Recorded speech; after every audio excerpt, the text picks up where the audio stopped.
so much for attending this briefing on humanitarian demining and malnutrition in the Horn of Africa. My name is Kristen Stevens, and I am the head of Congressional Affairs and Strategic Engagement for the HALO Trust, based here in Washington, D.C., and my card is sitting on the table outside if you'd like to further discuss these issues following the event. I would like to start out by thanking the Eleanor Crook Foundation for sponsoring this event and for all of their outstanding work raising awareness on addressing global malnutrition issues. So thank you so much to ECF. Earlier this spring, I had the opportunity to travel to Hargeisa with the Eleanor Crook Foundation and several congressional staff members. And together, we saw the terrible impact of landmines on local communities. We spoke to people who had lost their fingers or had lost legs due to mine accidents. We walked through a minefield where families were living just next door to that minefield, literally maybe to the other side of that wall, people being that close. We saw a health facility where boxes of USAID, RUTF, were ready for distribution to those in need. Today, our speakers will share with you more on the intersections between conflict and food security, the malnutrition crisis in the Horn of Africa, the explosive legacy of war that continues to take a toll on communities, and crucial malnutrition and humanitarian demining interventions. But before we dive into our panel discussion on these issues, we have a few folks that will be making remarks at this event. Chairman McCall regrets that he will not be able to attend the event today, but we have a few amazing speakers for you. So first is General James Jones. General Jones is the chairman and CEO of Jones Group International. As the former commander of U.S. European Command and Supreme Allied Commander Europe, he led all military operations for NATO, and later as National Security Advisor, he brought clear vision and steady leadership to America's mission in Iraq, war in Afghanistan, and U.S. interests around the world. Jones was commissioned into the Marine Corps in January 1967. He served in Vietnam and furthered his career with the Marines upon return to the U.S., serving as Marine Corps Liaison Officer to the U.S. Senate. He was also commanding officer of the 24th Marine Expeditionary Unit in Northern Iraq and Turkey on Operation Provide Comfort, Chief of Staff, Joint Task Force Provide Promise for operations in Bosnia-Herzegovina, Chief of Staff, Joint Task Force Provide Promise for Bosnia and Macedonia, and Commanding General, 2nd Marine Division, Marine Forces Atlantic. He also served as military assistant to the Secretary of Defense from 1997 to 1999 and became the 32nd Commandant of the U.S. Marine Corps in 1999. During his NATO assignment from 2003 to 2006, he advocated for energy security and the defense of critical infrastructures as a core part of NATO's future missions. Upon retirement in February 2007, the combat veteran became the president and CEO of the U.S. Chamber of Commerce's Institute for 21st Century Energy, and in 2008, served as the State Department's Special Envoy for Middle East Regional Security.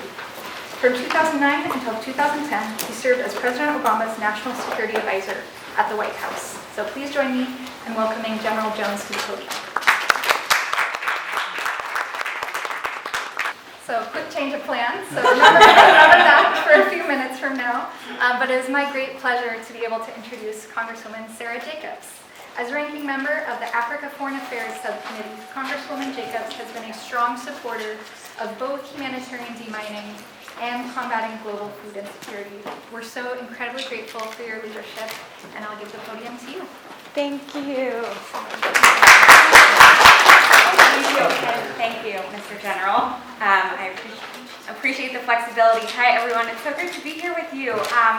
I'm super excited that you're all going to be spending this time with the folks at the HALO Trust. They do amazing work. They've been doing decades of life-saving work to clear landmines and explosives and rebuild communities that have been torn apart by war and educate kids and families on how to stay safe.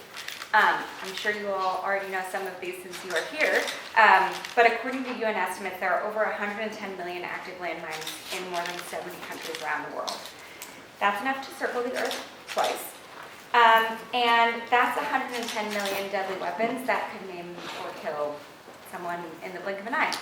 In fact, in 2021 alone, we know that over 5,000 people were killed by landmines, and most were civilians, and half of those were children. And that's because when kids find these weapons, they don't look like weapons. They look interesting, so you pick them up and you find them and you could end up losing a limb or your life. And these weapons also impact economic recovery for decades. They're really expensive to remove, costing $300 to $1,000 to remove per mine. And that's money that isn't going to education or healthcare or other infrastructure. And it also undermines the healthcare and productivity of people. So, for instance, when we see in like the Horn of Africa, including Somalia, Somaliland, and Ethiopia, what we often see is that landmines prevent communities from getting quickly to water sources, from farming and grazing on certain land. In Somaliland, just in Somaliland, there have been almost 400 livestock accidents on one large minefield alone. And that's devastating for farmers and for families, because losing a sheep or a camel is often like losing over a month's income. We saw, for instance, in Ukraine, where food imports that are needed to help feed the Horn of Africa and other parts of the world can't reach those in need because they have to circumvent landmines. And so I've been really focused here on making sure we understand how all these things are tied together, that this is not just like a good humanitarian thing to do, though it is, but that it's important for our national security as Americans to get the U.S. to join the Convention on Cluster Munitions, to get the U.S. to join the Anti-Personnel Mine Ban Convention, and that we ban these weapons once and for all, because we know the huge implications they have on populations, on food security, on our national security. So I'm really grateful to all of you for your incredible work in this space. I'm so excited you all are going to be spending some time learning more and hearing about it, and I'm really looking forward to hear what comes out of this. So thank you all so much. And now, Mr. General.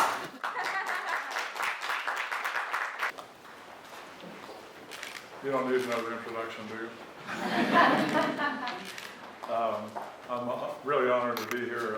I was struck by the image of Princess Diana and reminded that the very first casualty that I took as a young second lieutenant in Vietnam was the Lance Corporal by the name of Valenzuela, who stepped on a pretty primitive mine and lost part of his ankle. But that was my introduction to the insidious nature of mine warfare, both on land and at sea. And I'm happy to say that over the years that mine warfare has been at the top of the kind of things that concern me about the future. And there's some great technology out there that can really help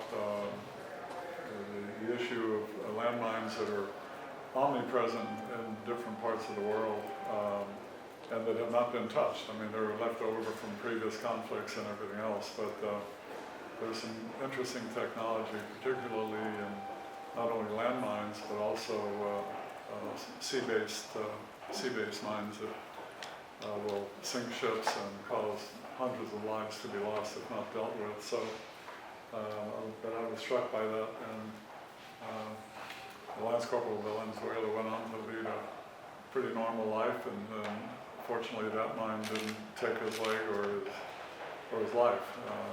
But it was my first casualty in the Republic of South Vietnam. So I want to thank the host for today's event. My friends at the Eleanor Crook Foundation, Halo Trust, thank you very much for hosting us.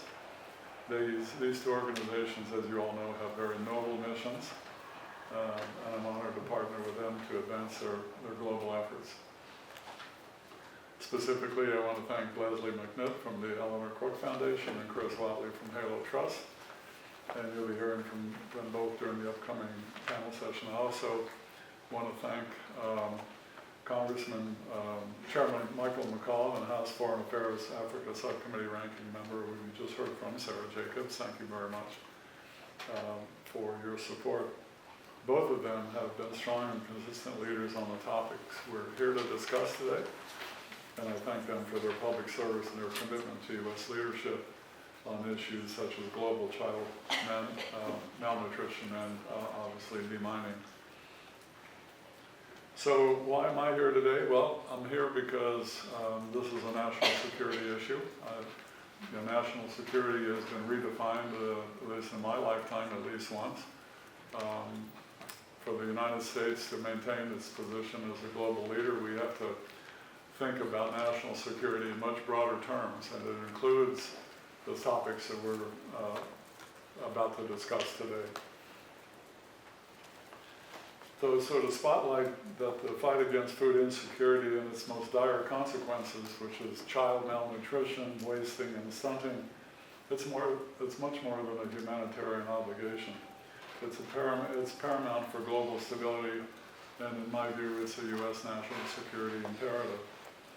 And the fact that extreme hunger and malnutrition are grim coefficients in today's threat dynamics, contributing to major destabilizers like mass migration, economic stagnation, and insurgencies that pop up in different parts of the world.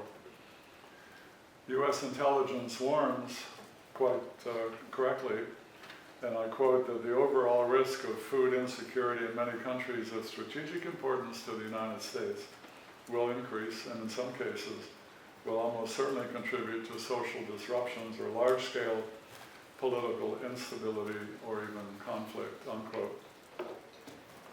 But the challenge even grows larger and more complex, factoring in population growth, demographic shifts, climate change, and increased resource competition. Given these trends, hunger will become a more powerful and coercive weapon for exploitation by authoritarian regimes, international terrorist organizations, and insurgent groups. We're facing a coalition of 21st century enemies, unlike anything that we've seen in the 20th century. And these things are very important because they're part of the struggle of what the United States is going to be involved in. Assuming that we want to maintain our global leadership position, we have to deal with these issues. Look at how Vladimir Putin has weaponized food in his war on Ukraine, for example. In Africa, terrorist groups leverage severe hunger for support and recruitment. And food pressure contributes to igniting the civil war in Syria. The U.S. national security strategy does get this right. And I quote, "These are not marginal issues that are secondary to geopolitics.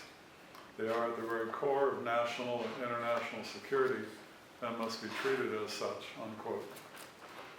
So this reality for us leaves no doubt that robust campaign plans to promote resilient food systems worldwide has to be part of frontline U.S. and allied security policies. And this is not something that the United States can deal with by itself. It must show leadership. We must show leadership across the family of like-minded nations with same core values and concerns. And it's clear that a major element must be in combating the most diabolical manifestation or pervasive food insecurity by helping the many millions of children experiencing or under the threat of wasting and stunting from severe malnutrition. What I think of as food insecurity is emergency room. So in this age, it's, in my mind, unconscionable that any child anywhere in the world should want for the basic nutrition required to grow into healthy, productive individuals, particularly when global stability and global health and development rest upon it. So amid this growing challenge, there's some reason for optimism. Both Congress and the administration deserve strong praise for the bold step they've taken over the last 2 years to significantly scale up treatment coverage levels for wasted children. Chairman McCall led the introduction and final passage of the Global Malnutrition Prevention and Treatment Act at the end of the last Congress, which created the framework for the U.S. government to significantly scale up coverage levels for the most cost-effective prevention and treatment interventions, including the ready use of therapeutic foods that treat child wasting. In this year's House appropriation bills, a new funding line of $300 million was included for further scaling up access to life-saving RUTF treatments. So these new resources will position the United States government to lead a coalition effort to achieve 100% treatment of coverage for children suffering from wasting. We should all be very proud of that. The U.S. cannot, as I said earlier, cannot and should not take on this challenge alone. We must work with friends and allies and partners in the private sector to address this mounting humanitarian and national security crisis. So in this sense, a public-private partnership and alliances are very, very important, and we should work on that.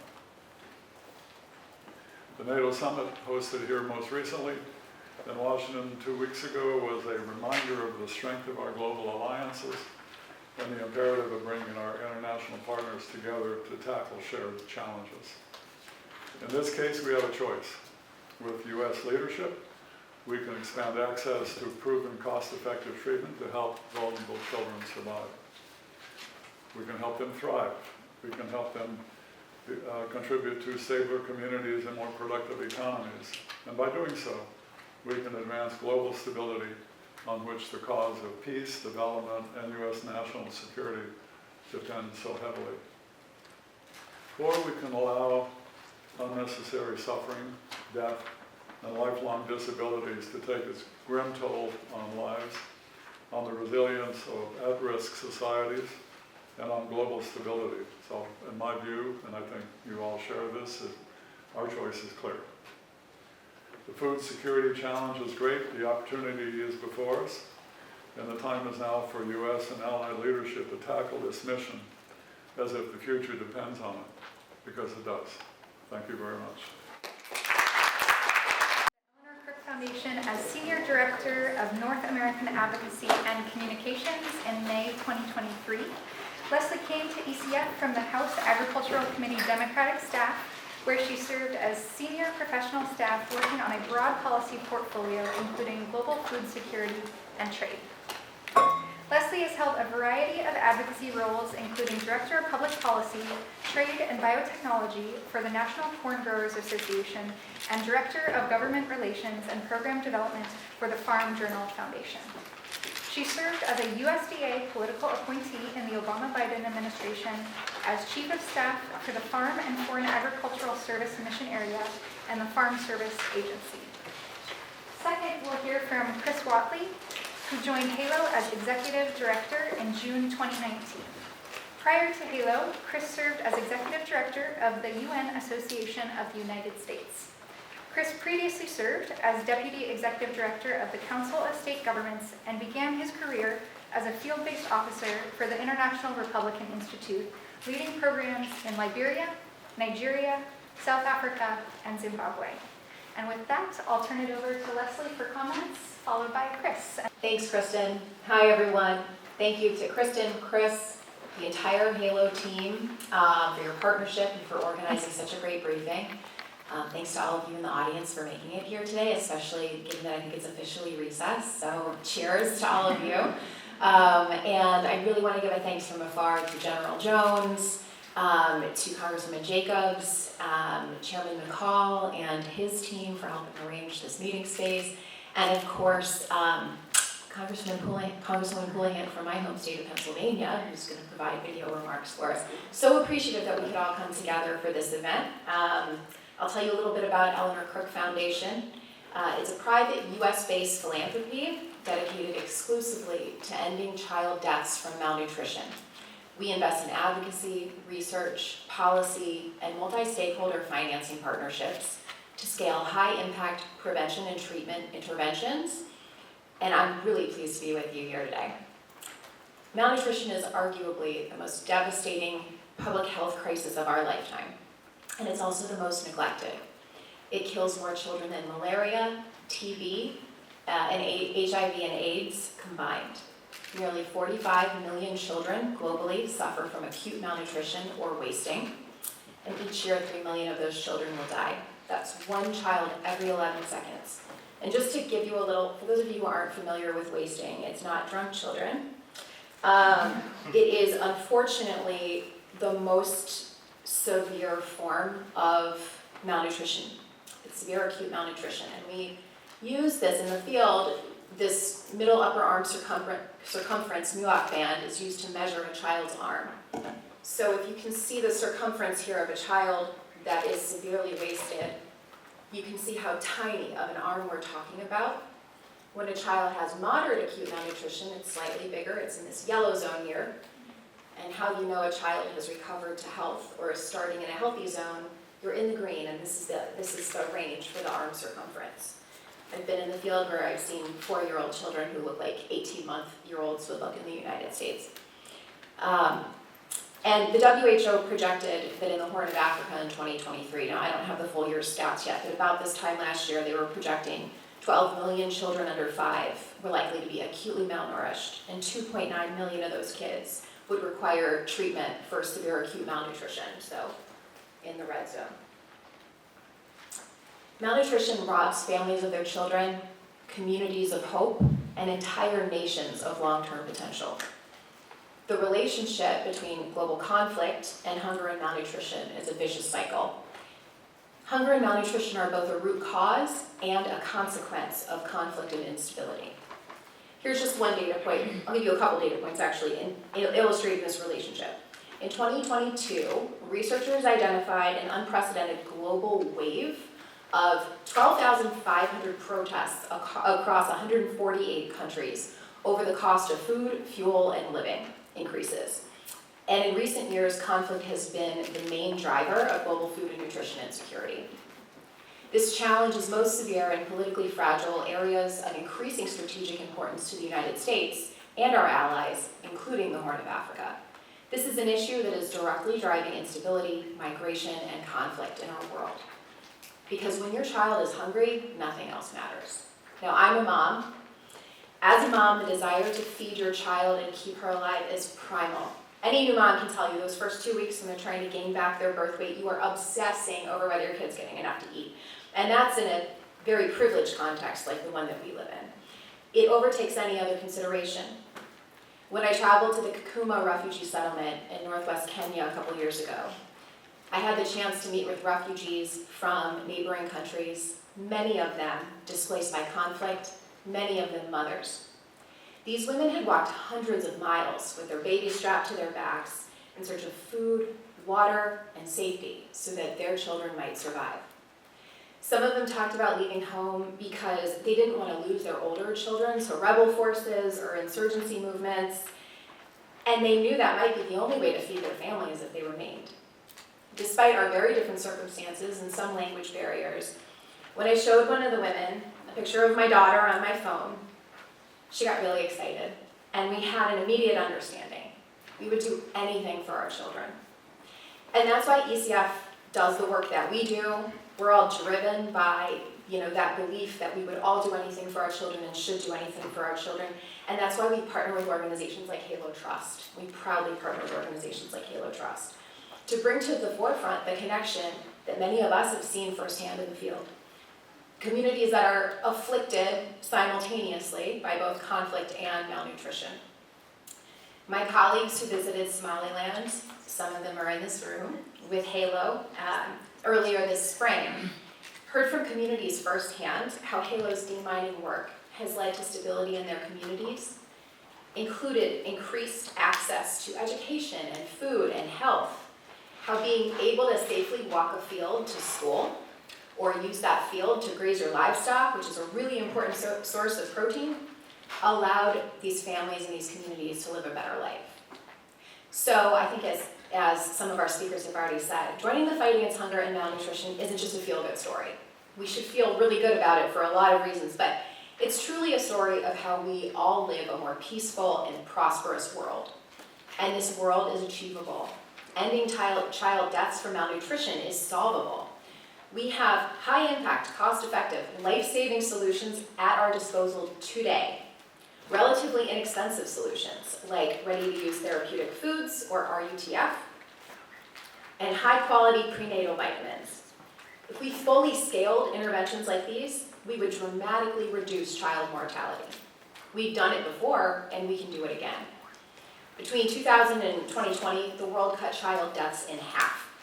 It's easy to lose sight of these accomplishments because we're reading headlines every day that tell a different story, and we experienced COVID, which unfortunately reduced some of these gains.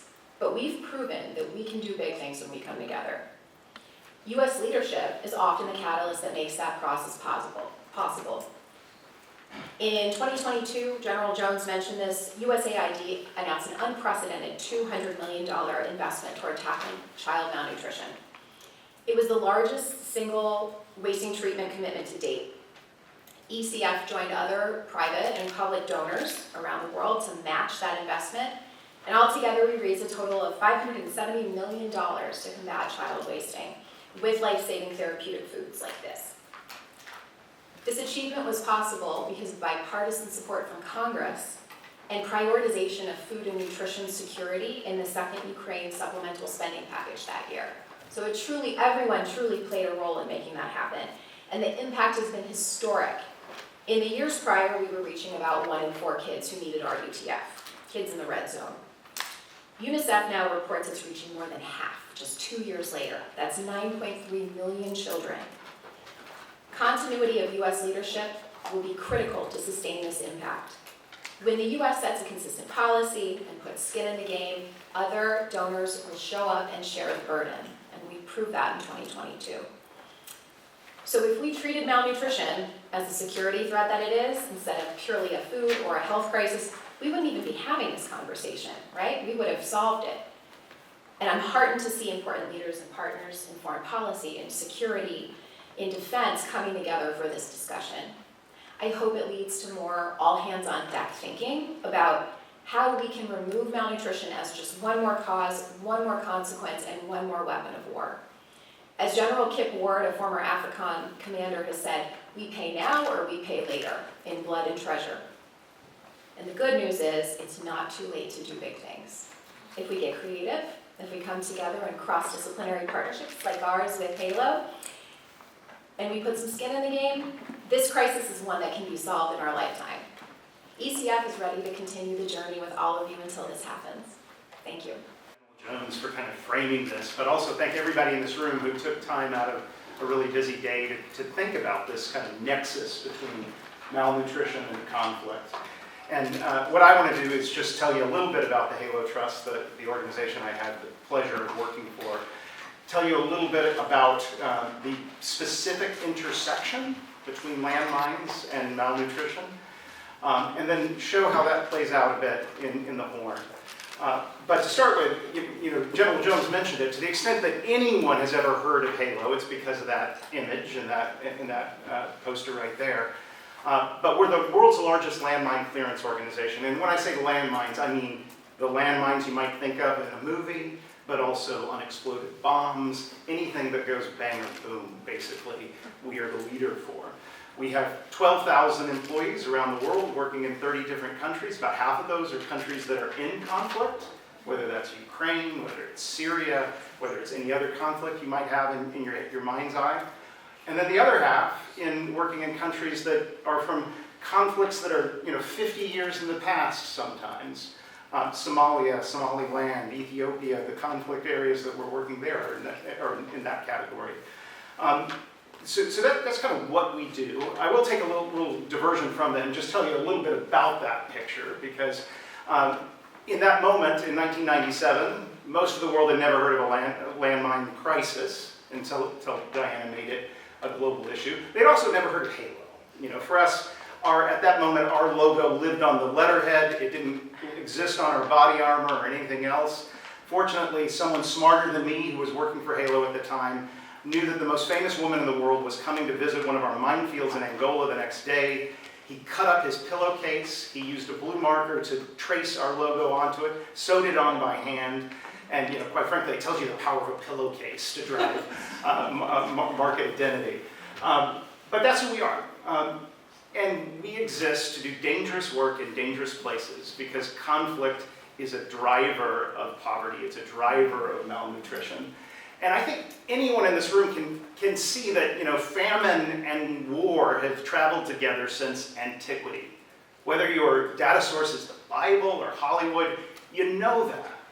But I'm guessing that in your mind's eye, the image you might have of that connection is the kinetic moments of war. It's the bombs falling, it's the bullets flying. That's what you think. But a lesser known story is the fact that all that violence embeds in the geography of conflict. it stays there until someone takes it out. In fact, our newest program in the world is in the Solomon Islands. You know, we had one of the most famous Marines in the United States just talk to us. The Battle of Guadalcanal was this historic moment for the US Marine Corps. It's a battle that was fought 82 years ago, and people are still dying from that war. You know, civilians from Guadalcanal dying from that war every year because of the violence that is still embedded in the geography of that conflict. And you know, fortunately, the US government stepped up, and we're now working there to take away that deadly threat. But that's just one example. It just shows that violence, that threat, that impact on civilian populations stays until someone deals with it. And fortunately, through bipartisan leadership, the US government does more to address that consequence, that threat, than anyone else in the world. And we're very grateful for Congress's support for it. So how does that intersect specifically with malnutrition and food security? Well, once again, I think most of you could probably think about how that might be. The biggest one is by denying access to farmland. So HALO, in any given year, 80% of the land that we make safe from death and danger is turned over for agriculture. And it makes sense. Landmines are used as a way of preventing maneuver in warfare. So you end up laying these large mine belts that go across fields, that go across pastures, that deny the ability to produce food in food insecure places, and in places that are already vulnerable because of the kinetic phase of that conflict from decades before. Deny them access to food production, not just for the period of the conflict or 5 or 10 years later, but for 50 years. If I think of a place like Zimbabwe that has landmines that were laid by a racist government, the Rhodesian government, this entity that ended almost 50 years ago, and yet the landmines that they laid in massive fashion, these South African produced minimal metal landmines, they will stay deadly for 50 more years. You open one up and it looks like it was manufactured yesterday. So that denial of food production because of these instruments of war, the number one reason. The other is just, and Congressman Jacobs mentioned it specifically, is the threat that they pose to livestock. And if you're in a place like the Horn of Africa, livestock is your entire wealth in addition to a critical source of food. So you have those as the primary drivers, but then they have this kind of third effect in that because so much land is denied from food production, because you have so many areas that are too dangerous for livestock, the remaining areas become overgrazed, overused, and there's land degradation over time. So it becomes this vicious cycle. So that's the food-specific dimensions. Well, how about the Horn? Well, I think most people in this room can imagine how food insecure that Ethiopia, Somalia, Djibouti, places like that would be. But there's another factor to it as well, because in 2022, the world's third largest grain producer invaded the world's fifth largest grain producer. The vast majority of the grain consumed in a place like Somaliland, where we were, came from those two markets. They were truly food dependent on sources of grain coming from both Ukraine and Russia. So you had a huge spike in food prices. You already are in a place that is suffering the implications of landmines from their own wars from 40, 50 years ago. But then you have the Russians in placing landmines at industrial scale across the black soil belt around Mykolaiv and Kharkiv, the places where our operations are concentrated. So you have this double factor of playing it out. So that is a specific nature of the threat and how it plays out in the Horn. Now, in terms of our approach, and I'll leave it at that point, what we do is we are in the business of removing this violence from geography. That's ultimately what we do. It starts by just understanding where the landmines are. In a place where we're in an active conflict like Ukraine, we have more teams that are actually sent out to survey, figure out where the landmines are, and more importantly, where they aren't. Because landmines threaten not just the areas that have landmines in them, but they create a perception of fear and lock away entire communities that may not actually be touched by landmines, but you're so worried that you don't know where they are that you're not going to use them. So the first thing we do is assess where landmines are and where they aren't. That often enables us to turn over 90% of the land for immediate agricultural production. So it's why in a place like Ukraine, the most important thing that the US government can do right now is continue to invest in surveying, figuring out where it is safe for the farmers to get back into the fields. But in places like Somaliland and Ethiopia's border with Somalia, where you have a lingering landmine threat, but you know where they are, the most important thing is to get them out of the ground. And it does take years. It is difficult work. Of our 12,000 employees, over 95% of them are hired locally, trained locally. These are people from landmine impacted communities who are made, heroes in their own communities, going out and doing this important and meaningful work. And they do that because the US government makes it possible. And the one last thing I'll say just before I stop talking is another benefit of this is it just shows American values. In the same way that our investments in malnutrition say something about America. It's a problem that we can fix if we all get behind it. The same is true on the landmine crisis. There are a lot of things that are kind of continuous problems. They'll be with us for 10, 100 years, whatever that factor is. But when you remove those landmines, they're gone. And when you do it with an American flag on the body armor of a locally hired woman who was in a refugee camp for most of her life, you say something about us as Americans. So it has a huge public diplomacy benefit. But I'll stop there. Bit of time to open it up for Q&A, so I'll open it up right away. Yes, please. Hi, thank you so much for this briefing. It was really enlightening, and I appreciate all the work that you guys are doing in the Horn. My question is about areas that are experiencing protracted malnutrition and have just recovered from protracted warfare. What are strategies that can be implemented to engage with learn long-term visions for recovery from malnutrition, so that these areas can input development strategies to ensure that their communities don't fall back into protracted malnutrition following the end of a conflict? Thank you. Thanks for that question. The answer is probably quite layered and complex, just like the problem itself. And so I don't claim to have all the solutions, and our foundation takes a relatively narrow focus on the types of interventions that we promote in terms of scaling. But I think that first you have sort of the immediate humanitarian issue at hand, where you want to try and prevent people who are in really the most dire circumstances, the most vulnerable from mortality. And when it comes to kids, that's more of a treatment product like this, right? You want to try and start there, and start with the most urgent. They say when a patient is bleeding and has a lot of other health issues, you stop the bleeding first, right? You also want to try and create as much safety and stability as you can, which is definitely Chris's territory and not mine. But then we always say prevention is critical, treatment's critical. They go hand in hand when you're talking about global health, when you're talking about malnutrition. And so a lot of the other things that we as a foundation invest in and focus on are preventive things like prenatal vitamins, exclusive breastfeeding, vitamin A supplementation, and a lot of the things that help build resilience in communities that are facing really acute and severe food insecurity and malnutrition.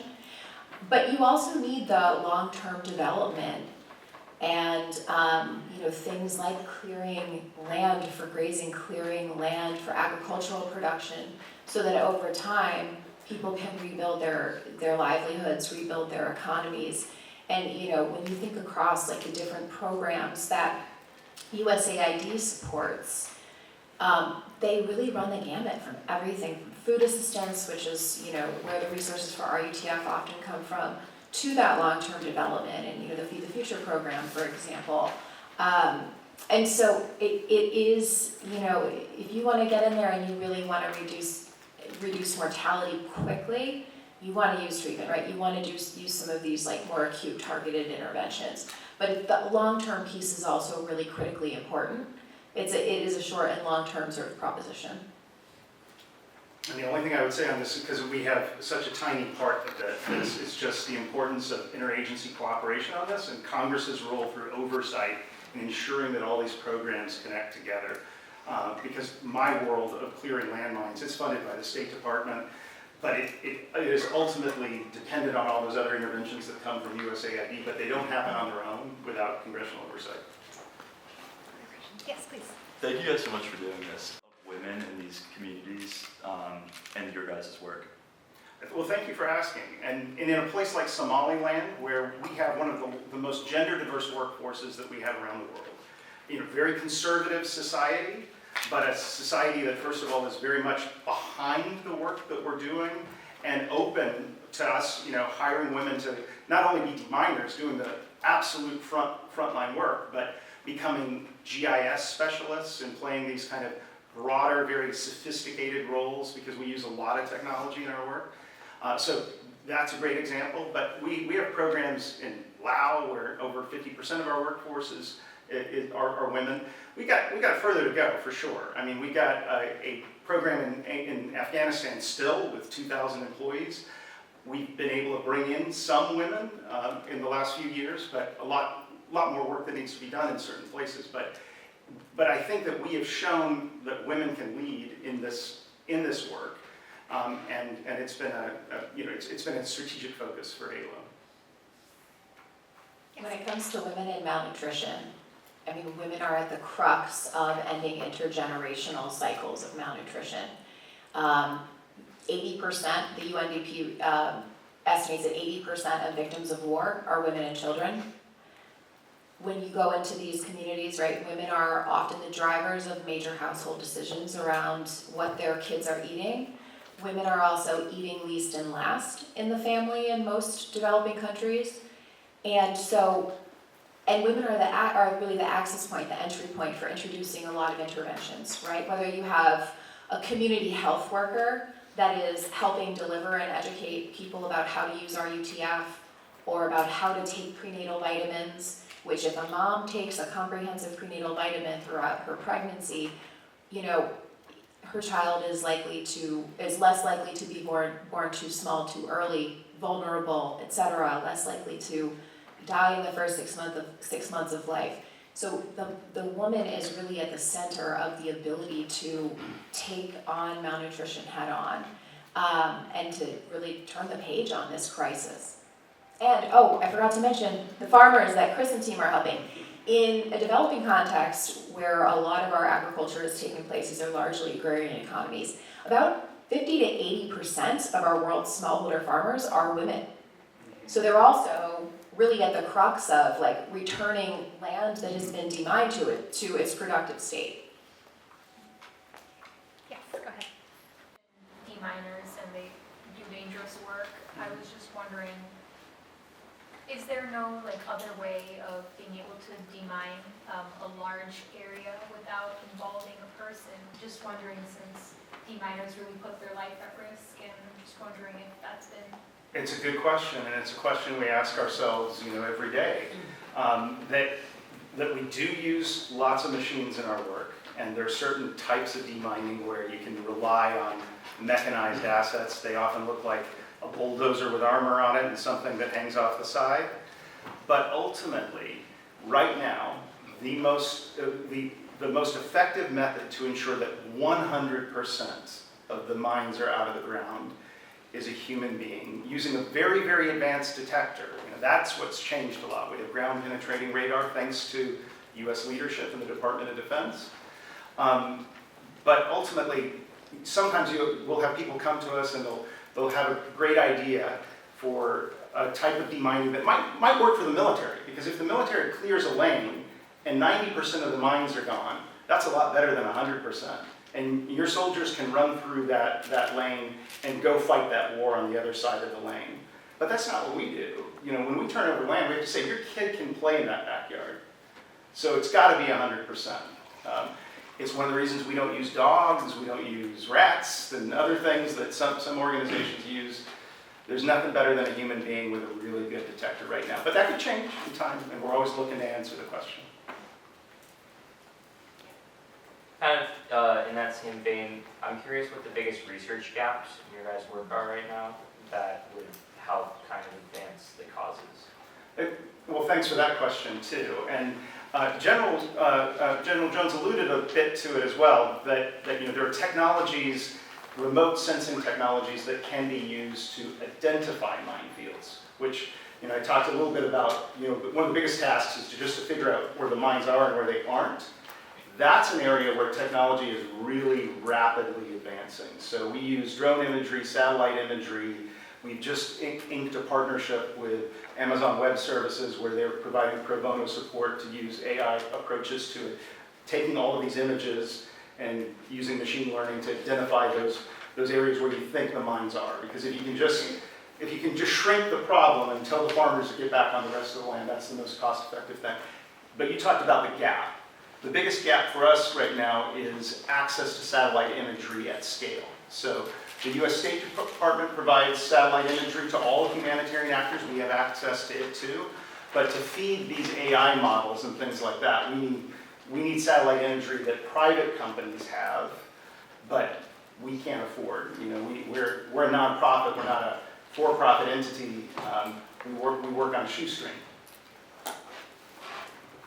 I'll just add quickly, I'm not a technical expert, and I'm really fortunate to work with some brilliant researchers and technical experts, so I won't pretend to be one, but what I can tell you has really resonated with me on the research front when it comes to malnutrition is, one, it's highly underinvested. There are a lot of research gaps, right? I think what our development community has struggled to figure out, and I come from more of an agriculture and food systems background, so I am very pro-ag, but what we've struggled to figure out is if we're looking at evidence of how agriculture does critical things for economic development and productivity and food security, but figuring out how to get ag to translate to improve nutritional outcomes is an area that I think needs more research.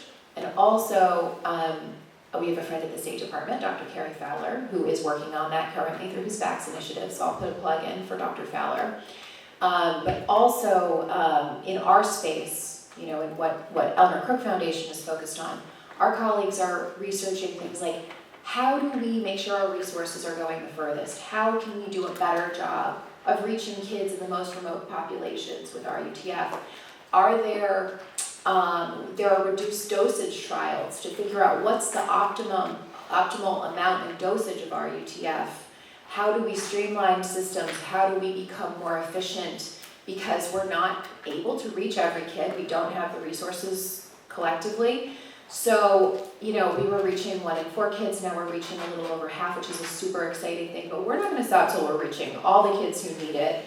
And we can prevent, we believe if we fully scale, we'll prevent over 90% of child deaths from malnutrition, right? That's the world we want to live in. So how do we not only, increase the resource base, but how do we stretch those dollars the furthest? How do we do things like require less, kids used to always have to go to malnutrition clinics to get treatment before our UTF existed.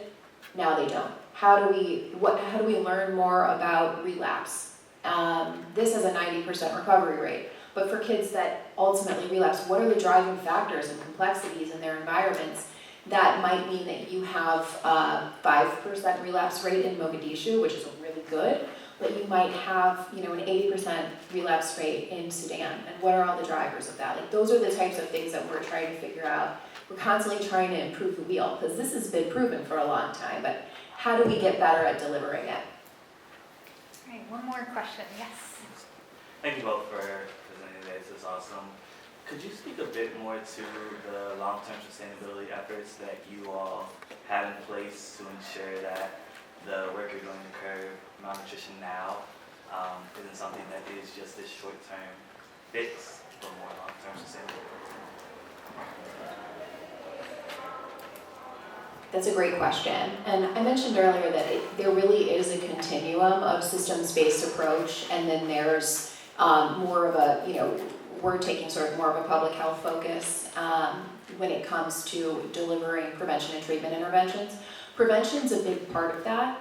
And a lot of the work that Eleanor Crook Foundation does that is not, I have props, right? I can show you, these are the things that people need, but to your point about what is the long-term sustainability, some of that work is done by other types of organizations that we partner with.